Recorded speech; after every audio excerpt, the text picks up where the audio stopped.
Hey yo, what is good, people? So, with the brand new Miles series back, I'm back with my series Keeping Up with Miles. So, this is basically my YouTube series for people that love Miles, that aren't keeping up with his comic, and it's kind of me just talking about what happens in each issue of Miles and kind of giving my opinion on it. Now, I've been thinking about a way to bring this back with, the new Miles series coming out, and I want to do it very different.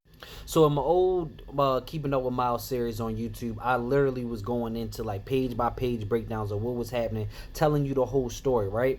But I recently saw a video. I don't even know or remember what video it was, but it was saying like that, creators of books and stuff like that in the industry don't like when people make those videos just basically telling everybody what happens exactly in the comics, because you're basically giving people the book for free.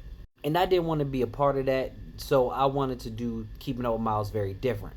So for this Keeping Up with Miles series, I will be, talking about the book and things that happening, but I won't be going page by page showing you everything that happens and telling you everything. I will try to, gloss over it a little bit, so I can still talk about this book and get my opinions on it without spoiling too much, so that people can actually still go out and read it and experience this book for themselves. Cool with you? Okay, cool. Let's get into it. Okay, Keeping Up with Miles issue number 1. Also, in my old videos, I used to just have overlays of pictures of the comic.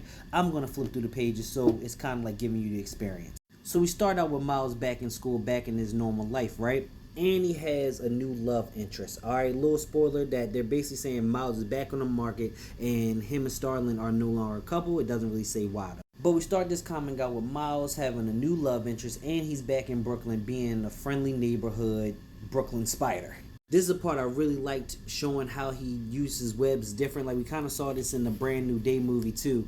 Just with him doing that, it makes like a big web, you feel me? Like a big spider web that he can catch things. One of my favorite parts of the comic. Also in this comic, he's back to the original black and red suit, which I love. But also one thing I really loved about this issue is that you kind of spend a lot more time with Miles, more so than him as Spider-Man. Like it's more so Miles Morales in this book than Spider-Man. Or Spin, like my son likes to call him. But there's actually a part in this book that I'm not going to fully show you, but Miles gets offered to do, like another mission. But he says, you know what? I want to stay home. I've been throughout the multiverse and all that. I want to stay home and be the friendly neighborhood spider. Friendly neighborhood Brooklyn Spider. Of course, Genki's always along for the ride, being his main mans and all. Their relationship is still dope. Also, a small tidbit that I thought was dope in this comic is where, Genki basically says Miles only beats him in video games because he has spider reflexes.